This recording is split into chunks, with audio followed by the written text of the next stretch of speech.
Hello, beautiful Sagittarians. These are going to be your messages for the month of February or thereabouts. My name is Joanna. Welcome to welcome to Team Joanna. If you are new to this, to me, welcome. I hope you stay. If you are returning, thank you so much for coming back. You are the one I do this for. So thank you so much. My gratitude goes to you in ways that you can't even begin to understand. So thank you for being here. Thank you for being part of Team Joanna. All right, let me feel into the energy. Yes, intention. Okay, I'm being reminded. So my intention with this piece of work is to help in a way that will align you with your greater purpose. What do I mean by greater purpose? Something that is outside of just you. You can call it a calling, you can call it your purpose, your life's purpose, whatever it is. I'm just gonna let those words kind of go there. That is what my intention is to support you in your journey so that you can be the best version of yourself that you can possibly be. And at the end of the day, that's really it. That is really our purpose. And we do it in various different ways, in different types of lives. But at the end of the day, we are doing this in order to expand and be the best version of ourselves. With having said that, let me tune into the energy. And what I'm being shown is the number 10, which denotes the ends of cycles.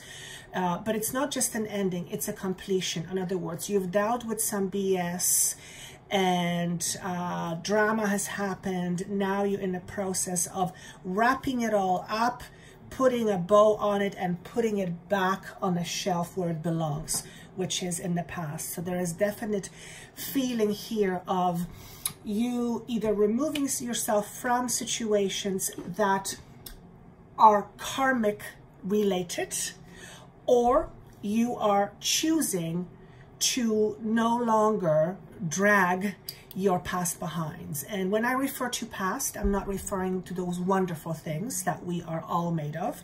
I am referring to the denser energies that are rooted predominantly in lack and fear.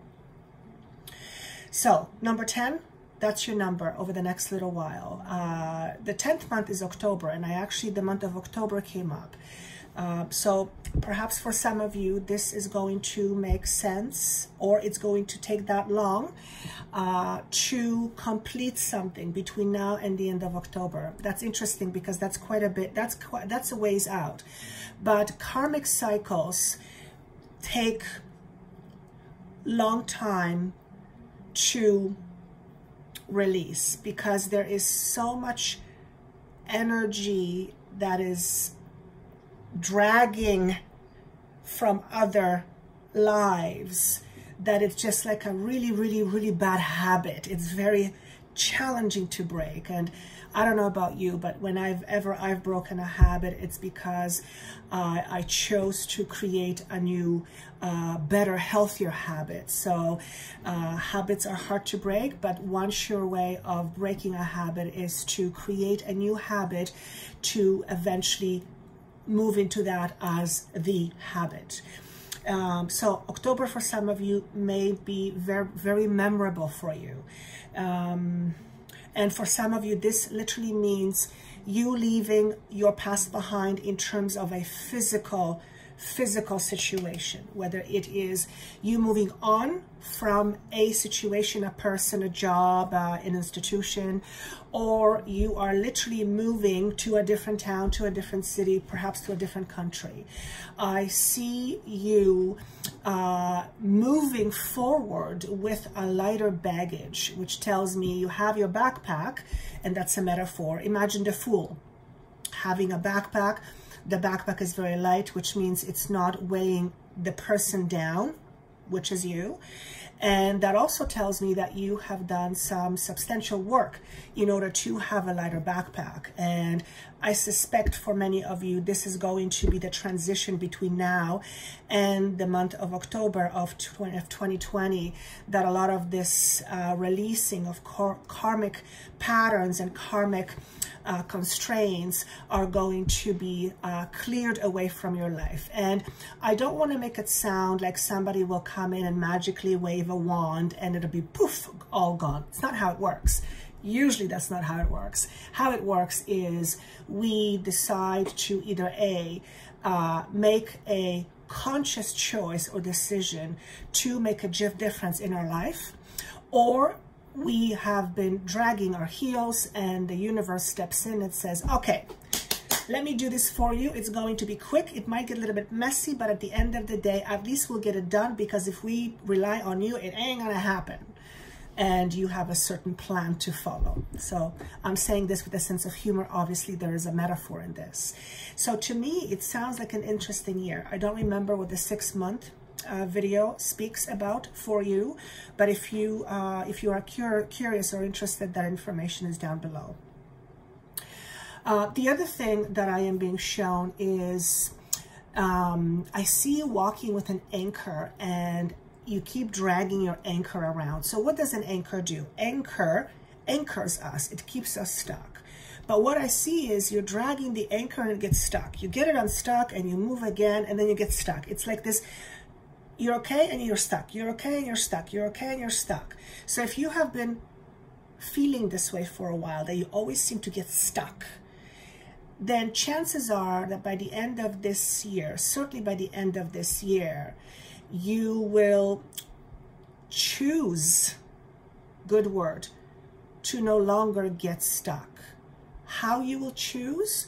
You will choose first by understanding why you get stuck in the first place. What is created, or what are you creating in your life that eventually has you stuck? And we already know that we are all creators. We create, mostly still unconsciously, but we create nonetheless. So this is about heavy-duty understanding. And us as humans and as souls have responsibility to ourselves to understand ourselves, because that's where the victory lies. The victory, if you will, lies in understanding self. And so certainly there is quite a bit of support here being given to you in order to help you do just that. I've talked about this before. Looking at one's self isn't always very easy, and I find that it's not easy for many reasons, but one of the biggest reasons is that we come to it with judgment. And if we didn't have judgment and we looked at ourselves, chances are it wouldn't be as scary. So judgments is what often prevents us from looking deeper into ourselves, or fear.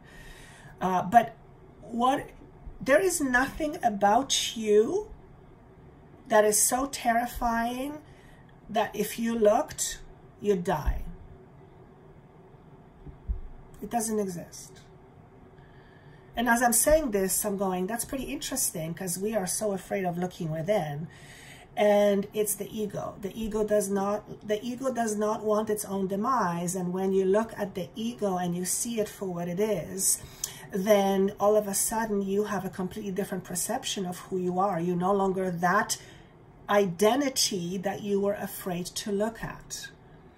So looking at self can be very freeing, but it can also be very frightening.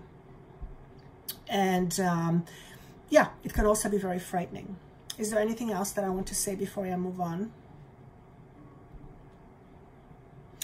You're like a bird that is that exists in order to fly. Birds are meant to fly.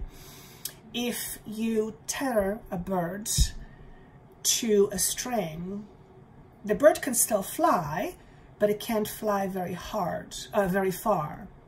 You don't want to be that bird. You want to be the bird that's free of all constraints.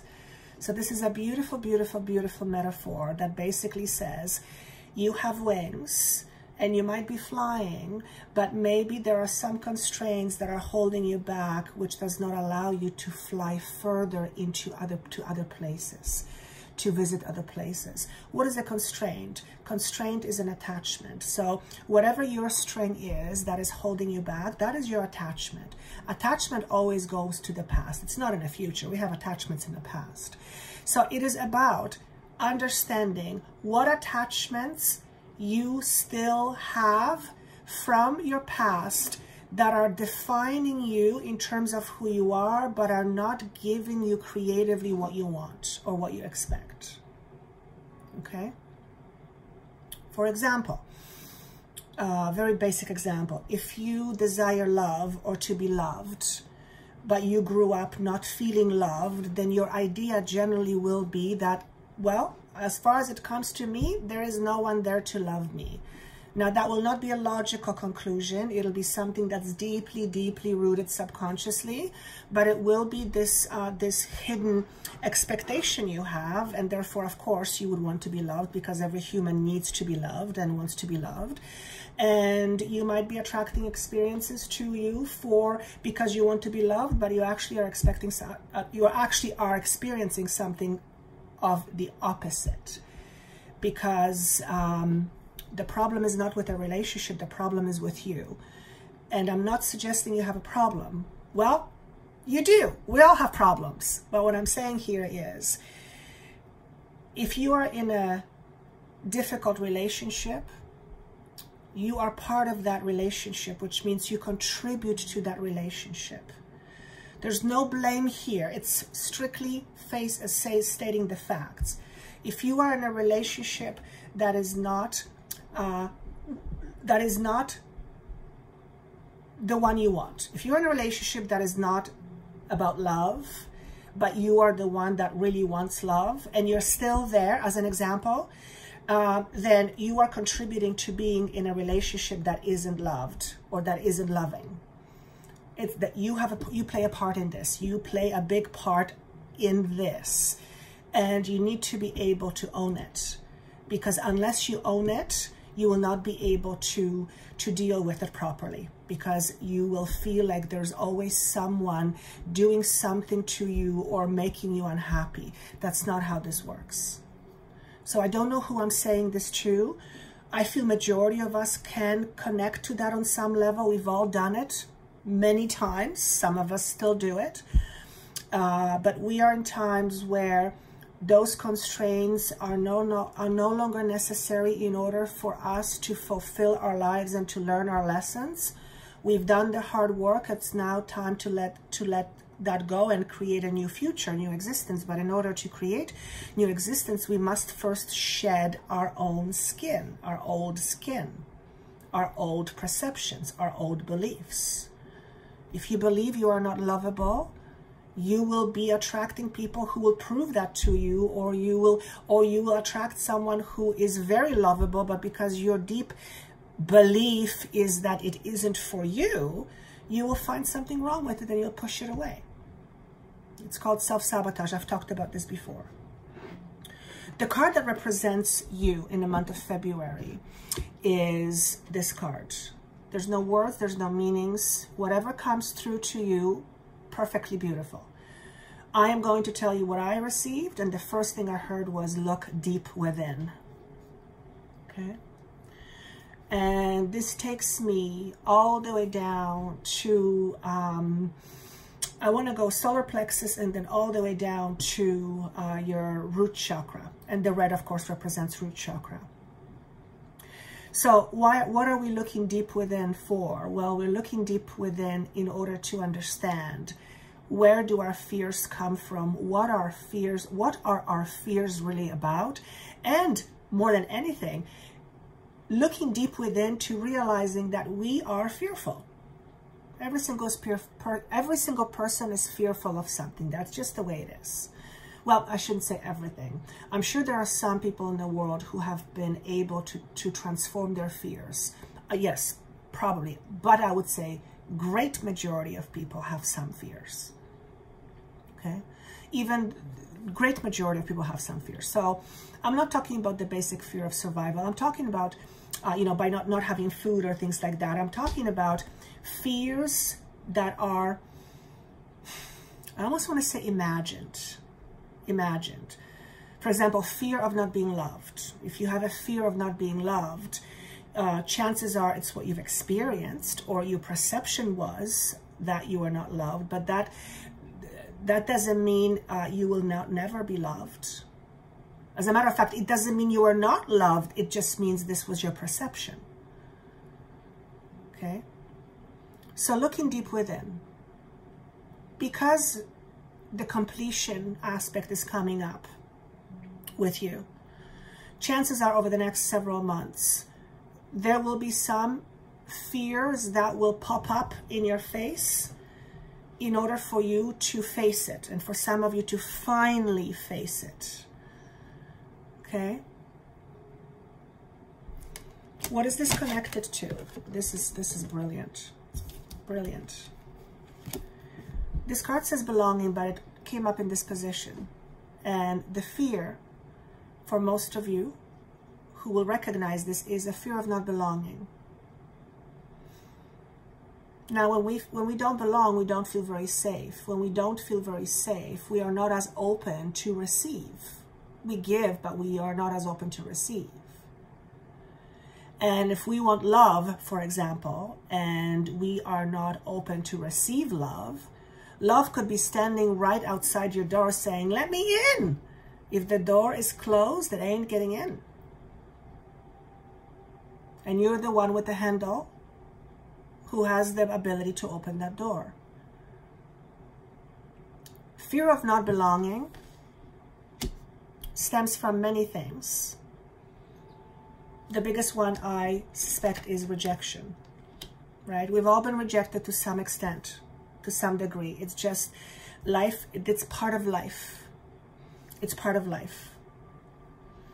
And when we don't feel like we belong, it's very, very difficult to relax. We're always a little bit on guard. We're always suspecting or expecting something bad to happen. Think about it. When you don't feel like you belong, you don't feel safe. That feeling of feeling at home is not safe. Now, this is not something that you will feel generally on a regular basis. This is probably a deeper fear, deeply rooted fear. For some of you, it's a hidden fear. But if you are ready to examine fears, if you have any issues with relationships, and particularly with relationships, if you examine some of those fears, some of you will notice that many of those fears go all the way back to when you were young at some point and you felt rejected. Whether the rejection was intentional or not, it's irrelevant. What is important is how you perceived it. How you perceived it. You might have grown up in a family when there was a lot of kids, and your mother was running around and, you know, trying to figure things out, and she didn't have time for every child to give them the proper care or the proper emotional support, and every child is different. And you may have perceived this as not being loved, where that may not have been the case at all. The case might have been where your mother loved you. She couldn't love you anymore, but she only had so much time to spare. So that's just an example. That's obviously just an example. Okay? Relaxation comes up. And what this message basically says is this. When you let the light in, the shadow disappears. When the shadow disappears, there is no fear to be fearful of, and therefore you can relax.